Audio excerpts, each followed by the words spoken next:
Okay, I think we'll go ahead and get started. It's just after 7. Good evening, and welcome to sort of a crossover program. This is the first of our Civil War 150 programs, in that they are reading the poetry of Walt Whitman that was written during the Civil War, but it's also National Poetry Month. So we're sort of killing two birds with one stone. For those of you in the room, we do have a calendar of all the Civil War 150 events. This is the pre-event because the display doesn't actually get here till this weekend, and then it'll get set up and opened. But this way we could do Poetry Month and the Civil War. And I'm not going to try and do introductions because I'll just mess them up, but I'm going to introduce Ina Lowenberg. She is I don't know if she's the coordinator or the queen bee or what of this, all of the above, of this Poetry Read Aloud Group. But I'm going to let her do the rest of the introductions. So.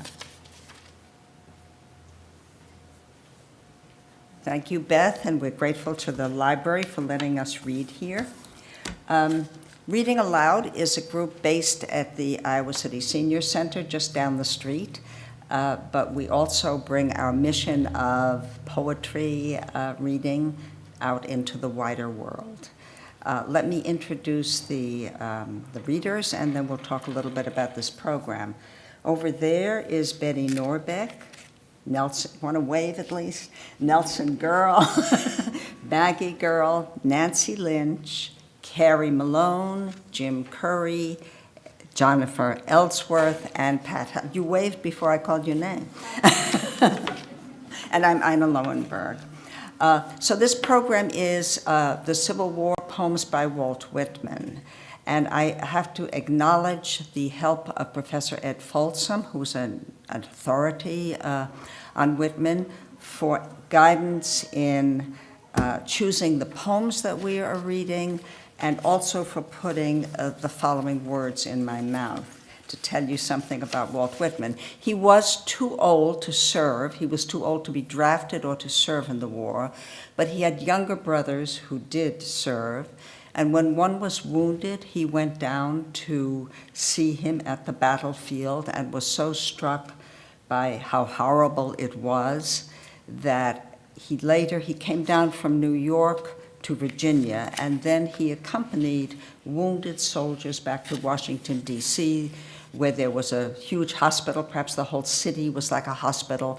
And he stayed in D.C. for the rest of the war, working as a clerk during the day and spending his nights in the hospital caring for the soldiers. And some of that passion certainly comes out in the poems we're going to read. We begin with poems that show perhaps an early, not enthusiasm, but excitement about the war that Maggie will read to us. And then we will go on to the reality of war.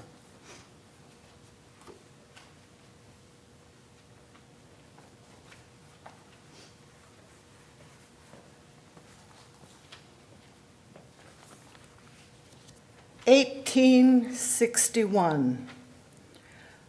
Armed year, year of the struggle. No dainty rhymes or sentimental love verses for you, terrible year. Not you as some pale poetling seated at a desk, lisping cadenzas piano. But as a strong man, erect, clothed in blue clothes, advancing, carrying a rifle on your shoulders. With well-gristled body and sunburnt face and hands, with a knife in the belt at your side.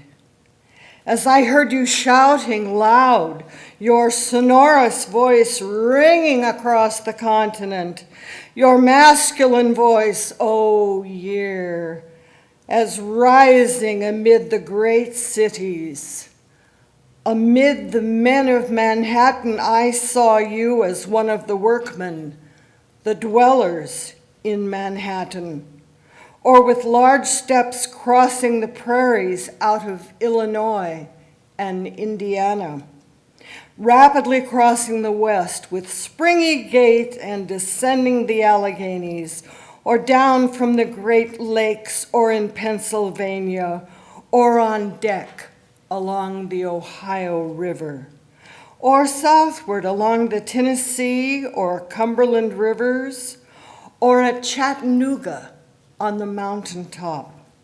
Saw I your gait, and saw I your sinewy limbs, clothed in blue, bearing weapons, robust year. Heard your determined voice launched forth again and again, year that suddenly sang by the mouths of the round-lipped cannon. Repeat you, hurrying, crashing, sad, distracted year.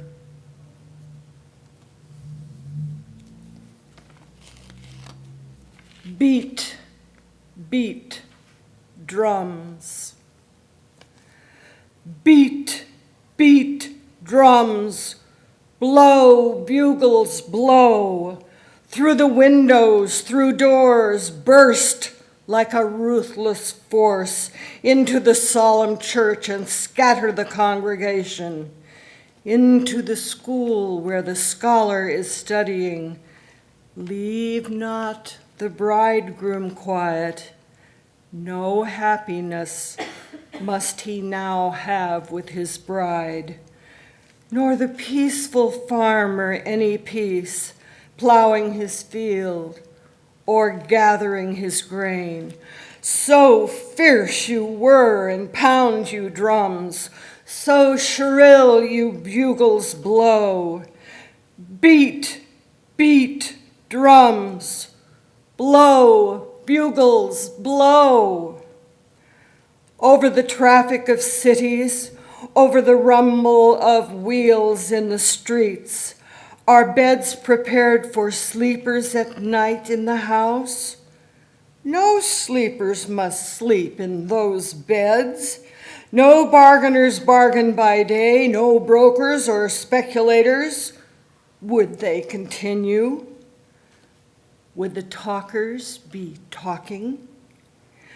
Would the singer attempt to sing? Would the lawyer rise in the court to state his case before the judge? Then rattle quicker, heavier drums. You bugles wilder blow. Beat, beat, drums. Blow, bugles, blow. Make no parley. Stop for no expostulation. Mind not the timid, mind not the weeper or prayer. Mind not the old man beseeching the young man. Let not the child's voice be heard, nor the mother's entreaties. Make even the trestles to shake the dead where they lie awaiting the hearses. So strong you thump, oh terrible drums, so loud you bugles blow.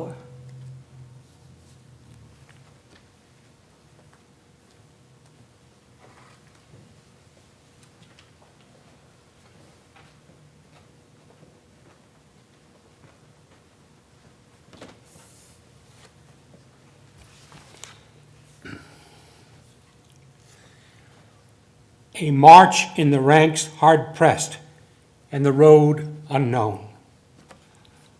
A march in the ranks hard pressed, and the road unknown.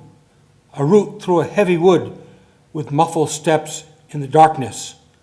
Our army foiled with loss severe, in the sullen remnant retreating.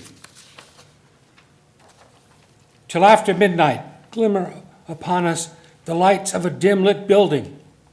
We come to an open space in the woods and halt by the dim lighted building. 'Tis a large old church at the crossing roads, now an impromptu hospital. Entering but for a minute, I see a bright sight beyond all the pictures and poems ever made. Shadows of deepest, deepest black, just lit by moving candles and lamps, and by one great pitchy torch torch, stationary with wild red flame and clouds of smoke. By these crowds, groups of forms vaguely I see on the floor, some in the pews laid down.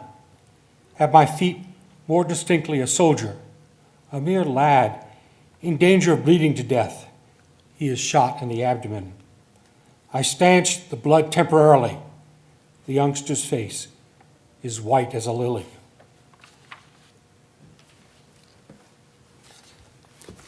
Then before I depart, I sweep my eyes o'er the scene, fain to absorb it all.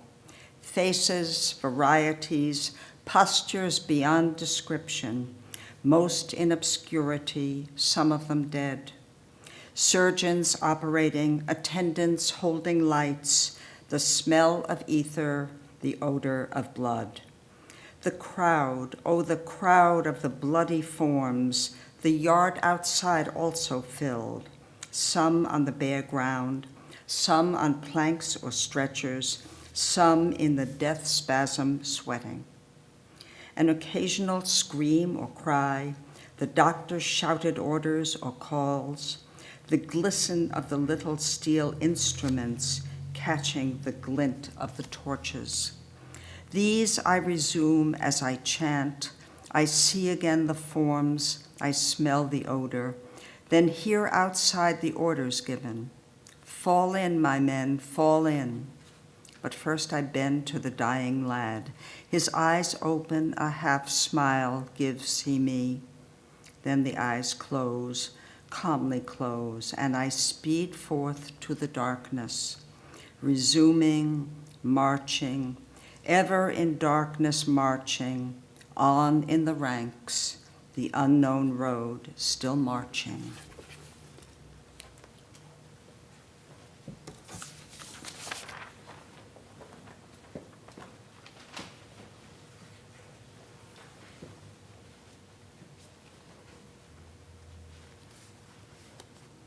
An excerpt from The Wound Dresser. But in silence, in dreams' projections, while the world of gain and appearance and mirth goes on, so soon what is over forgotten, the waves wash the imprints of the sand. With hinged knees returning, I enter the doors, while for you up there, whoever you are, follow without noise and be of strong heart. Bearing the bandages, water, and sponge, straight and swift to my wounded I go.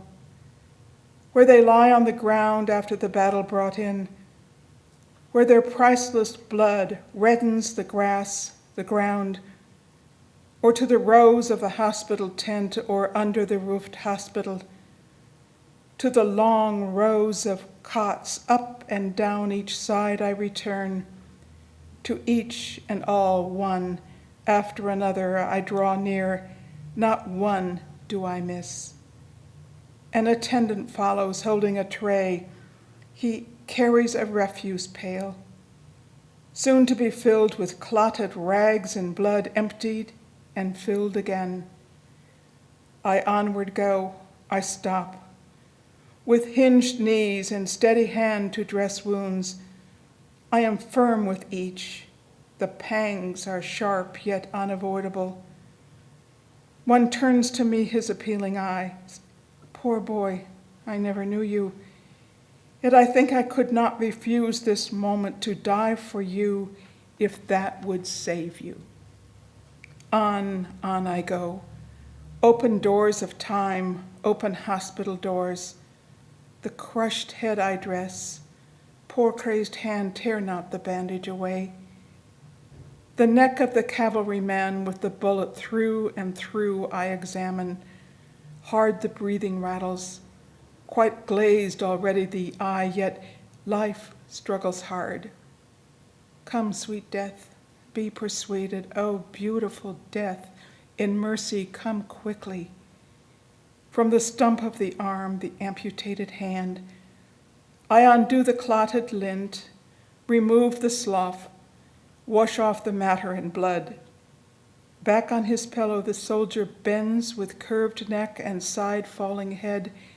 His eyes are closed. The soldier bends, his eyes are closed with curved neck and side-falling head. His eyes are closed. His face is pale. He dares not look on the bloody stump and has not yet looked on it. I dress a wound in the side, deep, deep. But a day or two more, foresee the frame all wasted and sinking and the yellow-blue continents see. I dress the perforated shoulder, the foot of the bullet wound, cleanse the one with the gnawing and putrid gangrene so sickening, so offensive, while the attendant stands aside me, holding the tray and pail. I am faithful, I do not give out. The fractured thigh, the knee, the wound in the abdomen, these and more I dress with impassive hand, yet deep in my breast a fire, a burning fire. Thus in silence, in dreams, projections, returning, resuming, I thread my way through the hospitals. The hurt and wounded I pacify with soothing hand. I sit by the restless all dark night. Some are so young.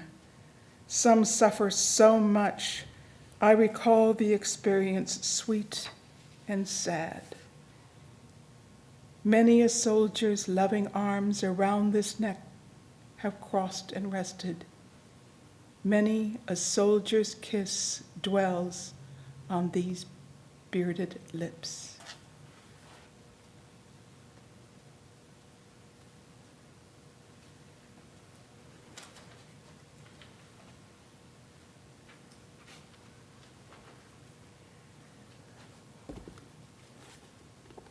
Come up from the fields, Father.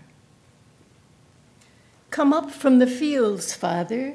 Here's a letter from our Pete. And come to the front door, Mother. Here's a letter from thy dear son. Lo, 'tis autumn, where the trees deeper green, yellower, redder, cool and sweeten Ohio's villages with leaves fluttering in the moderate wind, where apples ripe in the orchard hang, and grapes on the trellised vines. Smell you the smell of the grapes on the vine? Smell you the buckwheat where the bees were lately buzzing? Above all, lo, the sky so calm, so transparent after the rain and with wondrous clouds. Below, too, all calm, all vital and beautiful, and the farm prospers well. Down in the fields, all prospers well. But now from the field comes Father. Come at the daughter's call. And come to the entry, Mother, to the front door. Come right away. Fast as she can, she hurries, something ominous. Her feet are trembling. She does not tarry to smooth her hair or adjust her cap. Open the envelope quickly. Oh, this is not our son's writing, yet his name is signed. Oh, a strange hand writes for our dear son. Oh, stricken mother's soul, all swims before her eyes, flashes with black. She catches the main words only. Sentences broken. Gunshot wound in the breast. Cavalry skirmish. Taken to hospital.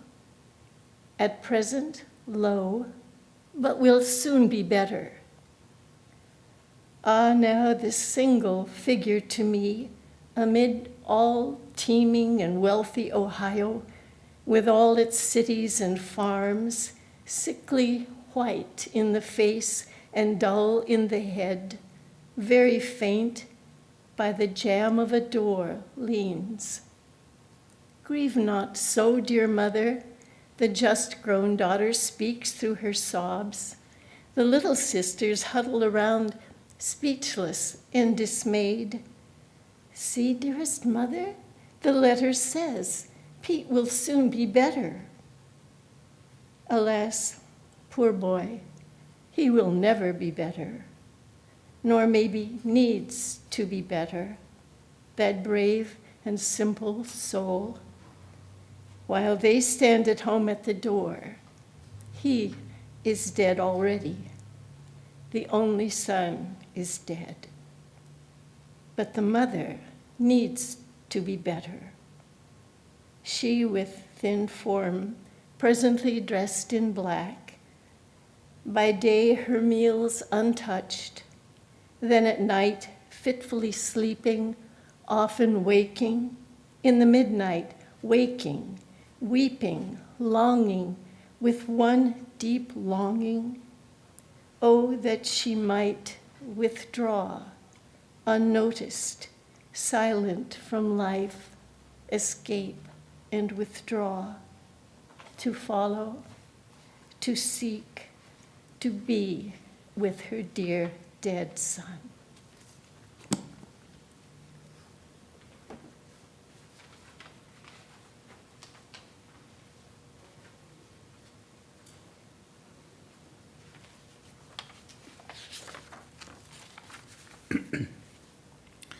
The artilleryman's vision.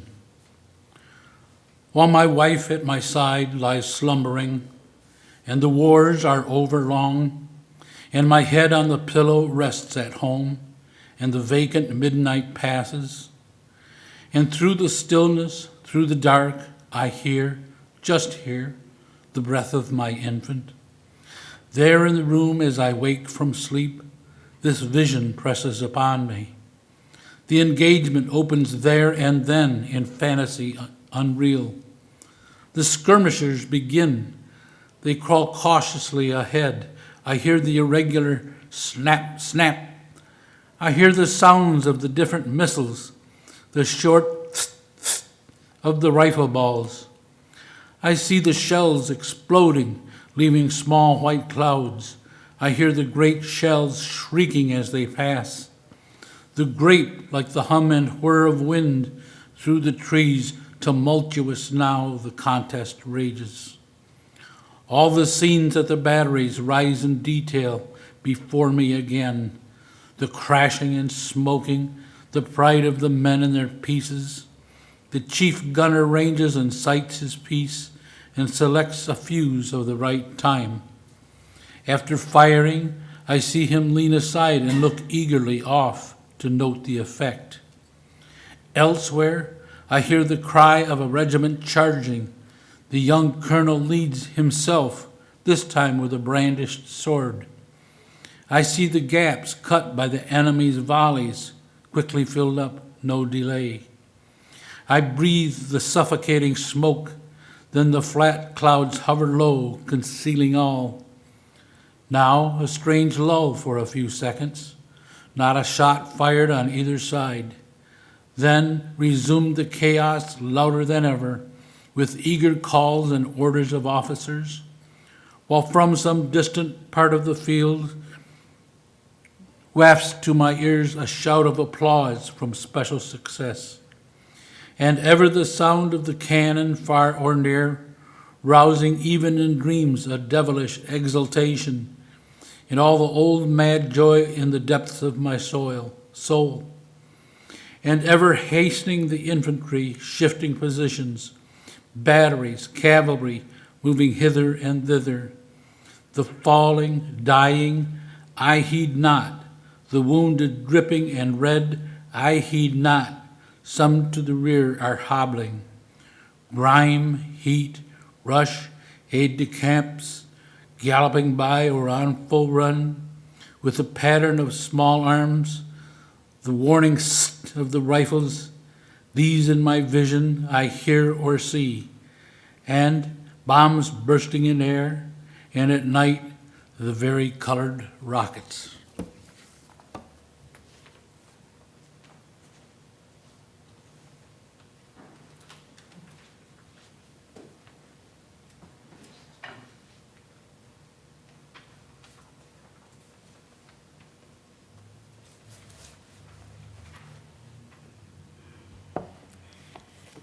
Turn, O Libertad, for the war is over.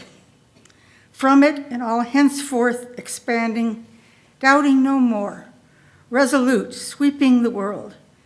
Turn from the land's retrospective recording proofs of the past, from the singers that sing the trailing glories of the past, from the chants of the feudal world, the triumphs of kings slavery cast. Turn to the world, the triumphs reserved and to come. Give up that backward world.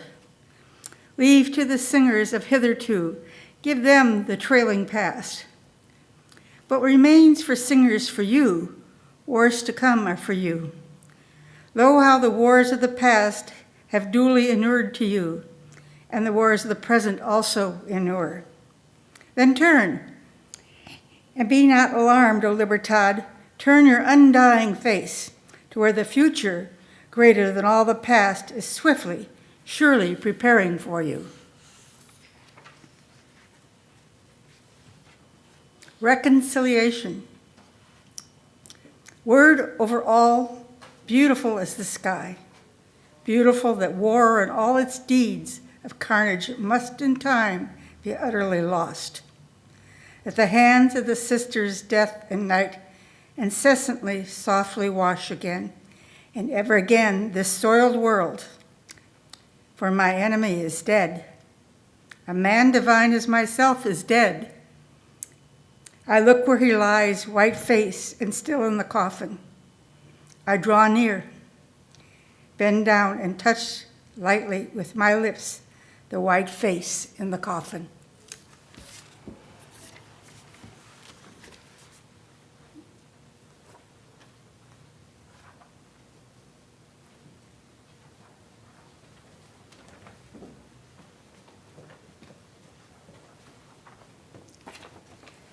Let me just say that the poem that the three of us are about to share reading is a single sentence.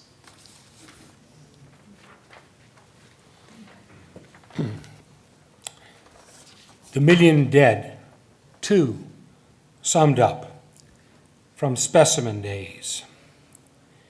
The dead in this war, there they lie, strewing the fields and woods and valleys and battlefields of the South. Virginia, the peninsula, Malvern Hill, and Fair Oaks, the banks of the Chickahominy, the terraces of Fredericksburg, Antietam, Bridge, the grisly ravines of Manassas, the bloody promenade of the wilderness. The varieties of the strayed dead.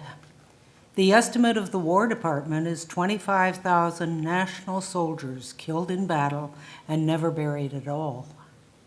5,000 drowned, 15,000 inhumed by strangers or on the march in haste in hitherto unfound localities. 2,000 graves covered by sand and mud by Mississippi freshets. 3,000 carried away by caving in of banks, etc. Gettysburg, the West, Southwest, Vicksburg, Chattanooga, the trenches of Petersburg. The numberless battles, camps, hospitals everywhere. The crop reaped by the mighty reapers, typhoid, dysentery, inflammations, and blackest and loathsomest of all, the dead and living burial pits, the prison pens of Andersonville, Salisbury, Belle Isle, etc. Not Dante's pictured hell and all its woes, its degradations, filthy torments excelled those prisons. The dead, the dead, the dead, our dead, or south or north, ours all, finally dear to me, or east or west, Atlantic coast or Mississippi Valley.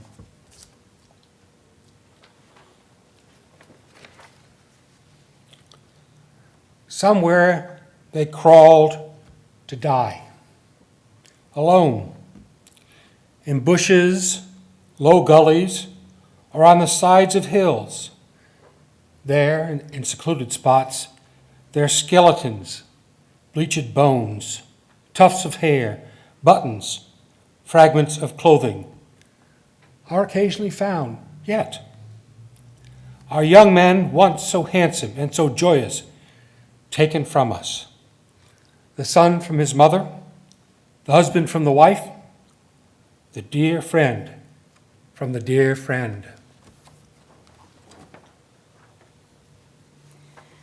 The clusters of camp graves in Georgia, the Carolinas, and in Tennessee. The single graves left in the woods or by the roadside. Hundreds, thousands obliterated. The corpses floated down the rivers and caught and lodged. Dozens, scores, floated down the upper Potomac after cavalry engagements, the pursuit of Lee following Gettysburg. Some lie at the bottom of the sea, the general million, and the special cemeteries in almost all the states. The infinite dead. The land entire, saturated, perfumed with their impalpable ashes exhalation, in nature's chemistry distilled, and shall be so forever in every future grain of wheat and ear of corn, every flower that grows, and every breath we draw. Not only northern dead leavening southern soil, thousands, aye, tens of thousands of Southerners crumble today in northern earth.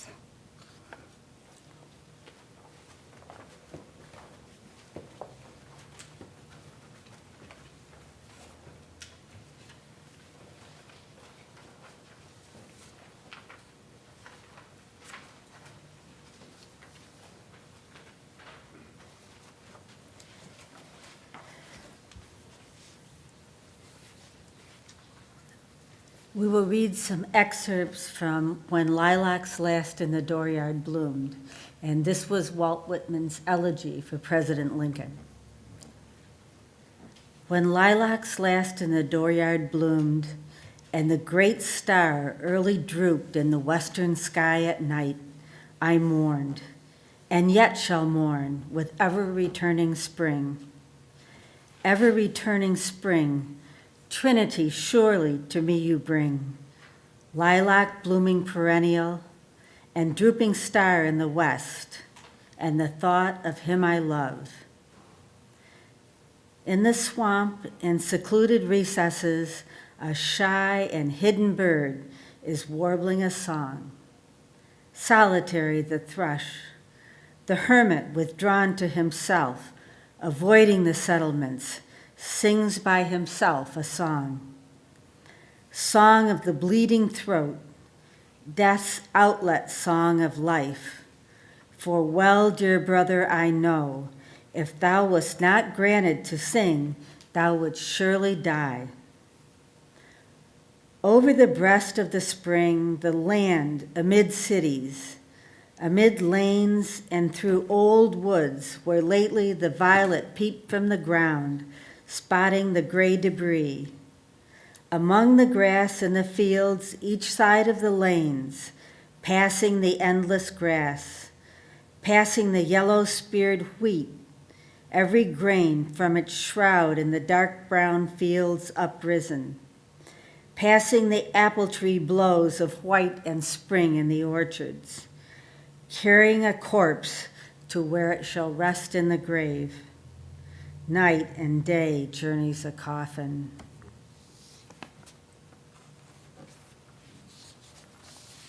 Coffin that passes through lanes and streets, through day and night, with the great cloud darkening the land, with the pomp of the enlooped flags, with the cities draped in black, with the show of the states themselves as of crape-veiled women standing, with processions long and winding and the flambeaux of the night, with the countless torches lit, with the silent sea of faces and the unbared heads, with the waiting depot, the arriving coffin, and the somber faces, with dirges through the night, with the thousand voices rising strong and solemn, with all the mournful voices of the dirges poured round the coffin, the dim-lit churches and the shuddering organs, where amid these you journey, with the tolling, tolling bells' perpetual clang, hear the coffin that slowly passes, I give you my sprig of lilac.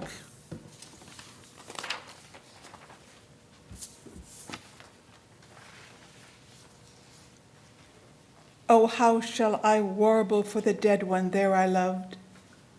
And how shall I deck my song for the large, sweet soul that has gone? And what shall my perfume be for the grave of him I love? Sea winds blown from east and west, blown from the eastern sea and blown from the western sea, till there on the prairies meeting, these and with the breath of my chant, I'll perfume the grave of him I love. Oh, what shall I hang on the chamber walls? And what shall the pictures be that I hang on the walls to adorn the burial house of him I love? Pictures of growing spring and farms and homes, with the 4th month eve at sundown and the gray smoke lucid and bright, with floods of the yellow gold of the gorgeous, indolent, sinking sun burning, expanding the air, with the fresh, sweet herbage underfoot and the pale green leaves of the trees prolific.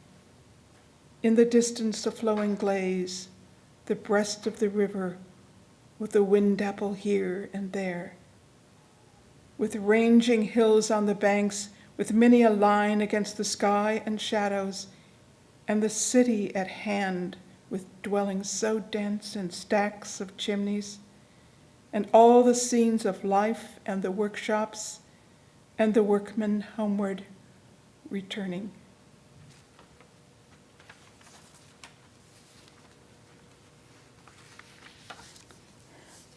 Sing on, you gray-brown bird.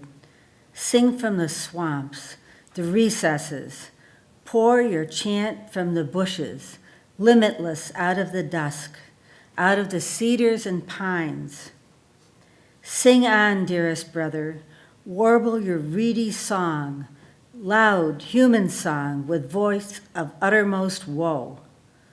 O liquid and free and tender, O wild and loose to my soul, O wondrous singer. You only I hear, yet the star holds me, but will soon depart. Yet the lilac with mastering odor holds me.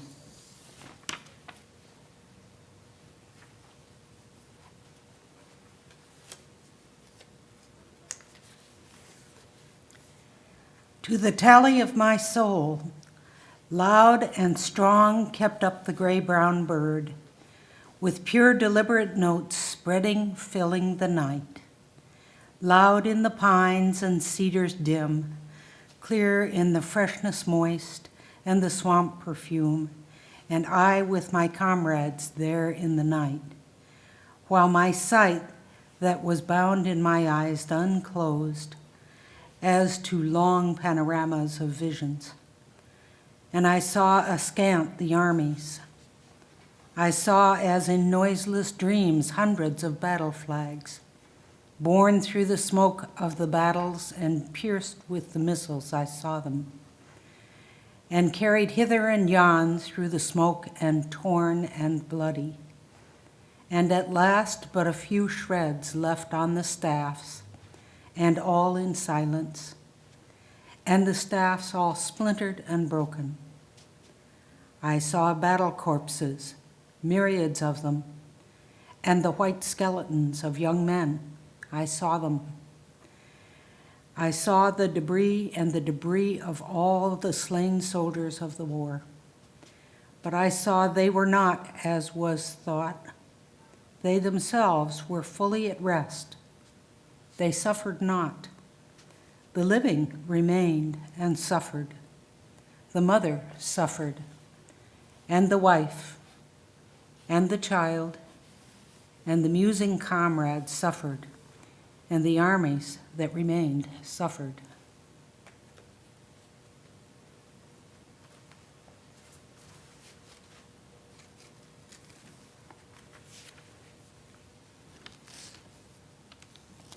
Passing the visions, passing the night, passing, unloosing the hold of my comrade's hands, passing the song of the hermit bird and the tallying song of my soul, victorious song, death's outlet song, yet varying, ever-altering song, as low and wailing, yet clear the notes, rising and falling, flooding the night. Sadly sinking and fainting, as warning and warning, and yet again bursting with joy, covering the earth and filling the spread of the heaven, as that powerful psalm in the night I heard from recesses.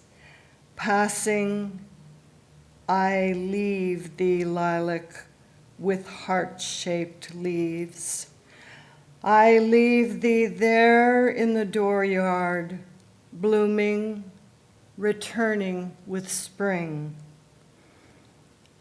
I cease from my song for thee, from my gaze on thee in the west, fronting the west, communing with thee, O comrade, lustrous with silver face in the night. Yet each to keep and all retrievements out of the night. The song, the wondrous chant of the gray-brown bird, and the tallying chant, the echo aroused in my soul, with the lustrous and drooping star, with the countenance full of woe, with the holders holding my hand, nearing the call of the bird, comrades mine, and I in the midst, and their memory ever to keep. For the dead I loved so well, for the sweetest, wisest soul of all my days and lands, and this for his dear sake. Lilac and star and bird twined with the chant of my soul, there in the fragrant pines and the cedars, dusk and dim. And I believe you all have a copy of O Captain, My Captain, and we would be honored if you would speak it with us. And I'll give you a chance here to get your act together.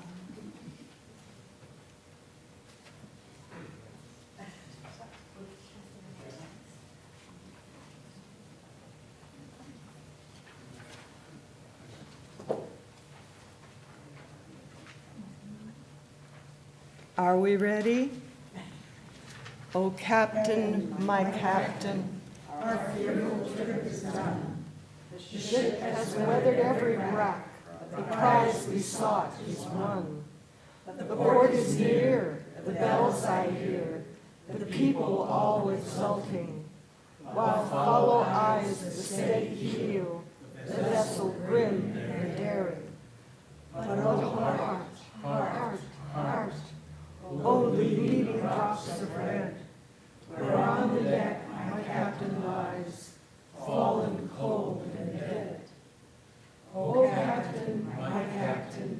Rise up and hear the bells. Rise up, for you the flag is flung. For you the bugle trills.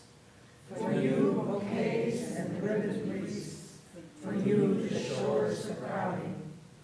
For you they call the swaying mass, their eager faces turning.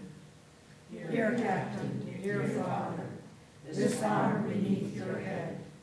It is some dream that on the deck you've fallen cold and dead. My captain does not answer. His lips are pale and still. My father does not feel my arm. He has no pulse nor will. The ship is anchored safe and sound, its voyage closed and done.